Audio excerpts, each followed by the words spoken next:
Jared Polin, FroKnowsPhoto.com. And though I'm not a big fan of saying exclusive, we have an exclusive interview, the first interview that Max Jackson is giving. Now, anything that I say after this is pretty much my opinion, or it is my opinion. So none of this is anything to do with anything that Max has said. This is my opinion on whatever the matter is. And for those of you who aren't familiar with who Max Jackson is, there was a whole thing with the color run and Max Jackson where he allowed them to use photos in a certain area and they overstepped and used them in different places. Now, again, that's how I perceived it, is that they overstepped and ended up pretty much suing each other in court. Now, I can tell you now that they have amended the agreement. They've come to a mutually beneficial, I guess, agreement on their own outside of the court system. So I believe that it's all resolved. So you're going to have this interview with Max coming up after this, but you have to know that I couldn't really dive too deep or at all into much about the color run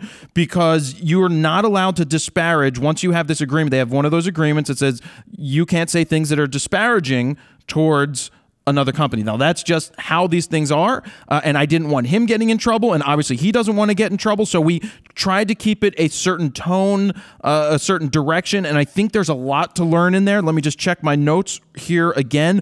Oh, the important thing to know here is that through our research, we found that this thing was 7 months old before it actually hit the photo community and really got out there online. And all of the major websites were reporting on it. And literally in 3 days, the whole thing was over. Then an agreement was reached, everything was settled, and it kind of has disappeared at that point. But this is the first interview that Max Jackson has done. Listen to it. I think you're going to hear some interesting things about photography, about people's rights, and about the future. So here we go with the interview. All right, Max, thank you for joining us. I hear this is your first interview that you're giving publicly. Yes, that's true. I'm not a big fan of saying exclusive because I don't like when TV shows do that type of thing, but I guess it's exclusive. So it kind of feels different when they tell you that we're only going to come to you first to give a talk. And I already had an intro talking about certain things that you're not allowed to say, or I know what direction we're going to go. So thank you for coming, first off. Thanks for having me. No problem. So let's look at some things. You're here to help us figure out what to do to protect yourself as a photographer going out into the world doing jobs. Is that correct? Yes. All right. So what are some tips that you have for people to protect themselves when they're just in general as photographers? First thing, make sure you have a good contract that says when, where, how people can use your photos and that you still retain the rights to the copyright. Otherwise, something could happen and they take them and there's discrepancy between what they think and what you think, and that's not good for anybody. Now, what do you say for beginners? I mean, you're young. How old can you say how old you are? I'm 21. You're young. You're really young. What can people do that may not have the money to do that? Honestly, there's places online you can just download them or just type up your own saying exactly what you want them to be using your photos and how you want to continue to use your photos. And another big thing is a watermark on them that's not too huge and obnoxious, but there. Because for everything, even when you're delivering the final product? Sometimes it depends what you're doing. For some of my final products, I have the watermark on. Some of them I don't. It depends on the job. What do clients say about keeping the watermark on it? Because I know that I've dealt with, when I've shot for Rolling Stone or shoot for publications, that I got to give them a clean file. For publications like that, I'm also the photo editor at my school newspaper, so anything that goes to the publication journalistic side doesn't have a watermark, obviously. And on that aspect, I just have to hope that the paper and the people in charge of that are going to get everything done the way it needs to be done. And right now, I'm the one in charge of that, so I make sure everyone's stuff is safe. So when something does happen, I mean, obviously an agreement is important. Verbal agreement, written agreement, does it matter where it's at? Verbal agreements they don't hold up in all states, and they're never the best because there's always someone that can say that someone said something else. So that's not where you're the safest. Written agreements are the safest way, even if it's not a sign on the dotted line. If you have a web conversation like Facebook, email, saying how these people are going to use your photos, how they're going to credit you, where they can use them, then that is enough of an agreement because it transpired on the internet. Okay, so they take that now. That's okay to do. Yes. So that's better than verbal. Much. Do you recommend talking to people on the phone and then reiterating everything in a more formal email? Definitely. As long as everything's at the end of the day before you send the pictures off, as long as you have a contract and both parties know how the photos will be used, then have something in writing. Sure. So posting work online, posting something on Facebook, and how careful do you have to be posting it out there, especially if it's a company's work? When it comes to Facebook, it's pictures. Once things hit the internet, it's people can do whatever they want with them. Your pictures may end up on wherever. I mean, you've probably had stuff wind up some places you didn't post it originally. All it's easy as right click, download, save as, and it can be uploaded anywhere. So the only thing you have potentially saving you is your watermark being on there after the picture's taken and put elsewhere, so that it still links back to you. Sure. I mean, people obviously can take away watermarks these days. Of course. We know web people, or not web people, but graphic designers can do that pretty easily. How about how to handle a company if they basically do something out of line? What is the first course of action that you would take? Email them. I would personally email them, write them a letter saying something, stop using my photos if you don't, or depending on how they use the photos, this would just say, let's talk something, let's figure out compensation, figure out where we would have been had we agreed to do this from the beginning, and now what are we looking at now? Now, do you think that a first introduction to them should have a demand in it, or do you think that it should just try to be cordial first before doing that? I personally think that people don't always listen if you're trying to play nice. If people might not take you seriously, be like, oh, okay, just slide that to the not important paper side of my desk, and then so you rather jump right to the taking more further action if they don't adhere to what you're asking for? If that's what needs to be done.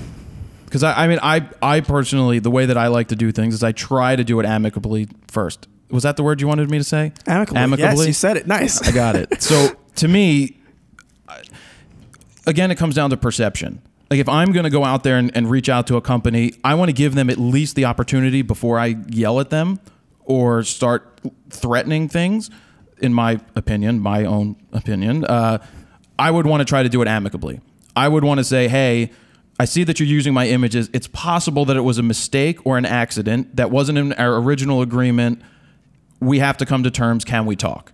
I mean, that's how I would word it if I was talking to somebody younger or older who's in the same situation before I threaten them. Because when you start threatening people right away, they start to get defensive. And if they get defensive, then things expand and blow up, and then people start getting lawyers involved. And the last thing I want to deal with are lawyers, because I can't stand dealing with most of the lawyers that I've ever encountered, because I ask too many questions, and they don't like when questions are asked. That's very true. So that would, in the future, if somebody came to you and if you found that they were using your images, would you still do that way? Well, for this situation, I wanted to stay amicable with them, but also at the same time be serious, and because it wasn't a situation that was small, it was a big situation, so I was serious about it, but I also wanted to maintain a good relationship with them, and we'll talk about it, we'll figure something out. But my first tactic was just, let's be serious, and after that we can talk and figure something out. Okay, and obviously something did get figured out. How do you think this affects your reputation going forward as a photographer? As a photographer, honestly, I've been told by people that they think that I'm going to be blackballed from the industry and never get any gigs again, but I honestly don't see it that way. I think if you don't want to work with me because I went to this level and did this because my pictures were used improperly on the scale that they were, if you don't want to work with me, I wouldn't want to work with you, because that means you're afraid of what will happen if you do something wrong. Photography is what you're doing. Photography is not what I'm doing. What are you doing? Currently studying political science and business, and I plan to run for Congress when I turn 25. Where? In Florida? Florida. Is Catherine Harris still involved down there? I'm not even sure. You want to do that, so photography isn't where you're looking to go. No, photography is just fun and something to just do for the next 4 years until it's time to do something else. So then, since you want to go political, everybody digs into the past. Yes, definitely. You're going to have to face questions, which I guess aren't that hard because you stood up for something and you did go and take a course of action that turned out to work out. What are you hoping to do with that in the future in Congress? Personally, I don't like the way things are going now. Just everyone who has money can do whatever they want and get away with it no matter what's going on. And the little people who don't have any money, nobody cares about them, nobody pays them any time, and people will say, oh yeah, well, we have your interests in mind, we'll take care of you, we'll make sure this gets done, and really all the people that have more money just keep making more money. So I just will, from the reason that I had to do this the way that I did, the way I had to keep going and say no when the lawsuit was filed. My mom told me not to do it, my stepdad told me not to do it. I had to keep going because first I wouldn't have been able to sleep at night comfortably knowing that I sold out the way I feel it, and didn't stand up for, if I didn't do it, I wouldn't have stood up for myself, and I just wouldn't have been okay with that. And from now on, it's just setting precedent because like you said, everyone looks into the past. If they looked into the past and I had said and gotten scared and said, okay, fine, we'll just make this go away, then that sets the tone for the rest of my life as to, okay, you're bigger and scarier than me. You can do whatever you want. But in reality, that's not the way I operate. So you're starting a nonprofit? Yes. Or did you start a nonprofit? In the process of starting, I'm going to match the first $5,000 that are donated to it. I'm going to start another GoFundMe. And so I'm going to match the first $5,000, and it's to protect people in positions like I was, because all I had to go on was the internet. I just read and read and read, and everything that we put together, me and my father, was from reading on the internet. And I want to be able to help someone in a position that was like I was in, because this definitely wasn't an anomaly. Maybe the scale of it was, but these types of things happen every day, all the time. And I want to be able to help people in that position. And so is that more for, is it anybody, or is it more for a new photographer, just pretty much anybody? Mostly just amateur photographers, but anybody. I don't like to see people's rights get trampled on.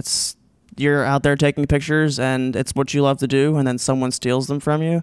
It's not a good feeling. Sure. Has anybody reached out to you in terms of wanting to hire you for any photo jobs? Recently, or since the whole thing happened? No, nothing other than what I have had going on so far. So nothing externally from this situation has brought anything in. Okay. I mean, it's interesting. I don't really, you look at it both ways. You stood up for something, and then there's some people that may be scared away. I don't think it would really affect things going forward if you were to pursue photography.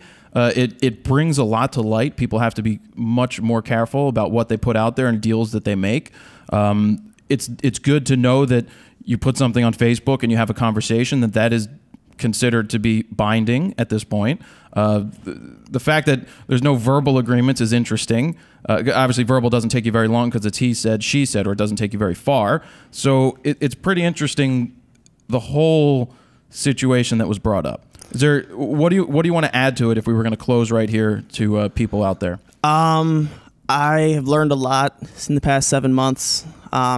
First is I rarely, if ever now, let unwatermarked photos out into the wild, because when you do, accidents can happen and nobody wants that.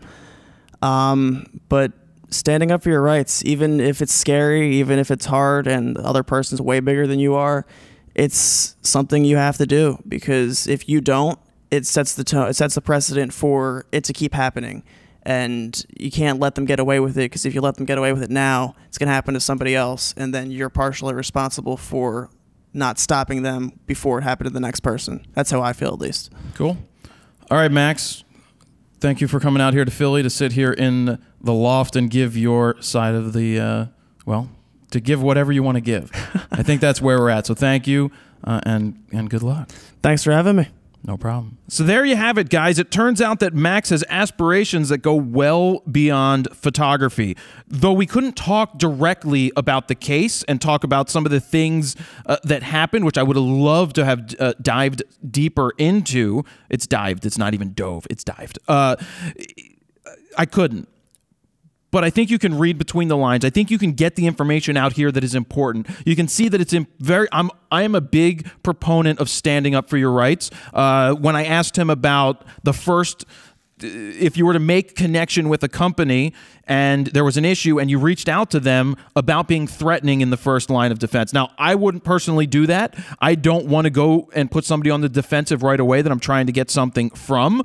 I would try to do it amicably first, and then jump to the conclusion, Matt, after that. That's how I would do it. In this case, you see that he had a different idea through it, but that's it. You can see that he wants to be a politician. You can also see that he's starting a nonprofit that he's going to match the first $5,000 that somebody puts into it, basically to protect people's rights and yeah, help other photographers. And I mean, this goes beyond photography. It goes into illustration. It goes into video. It goes into anything where a company may be perceived as breaking a contract that you may have. So the idea here, guys, is protect yourself and just know your rights. And I guess that's what it comes down to. So I'm really appreciative. I want to thank Max for coming out here again and sitting with us and giving us this interview. And I hope you guys learned something from it. And that is it. Jared Polin, FroKnowsPhoto.com. See ya.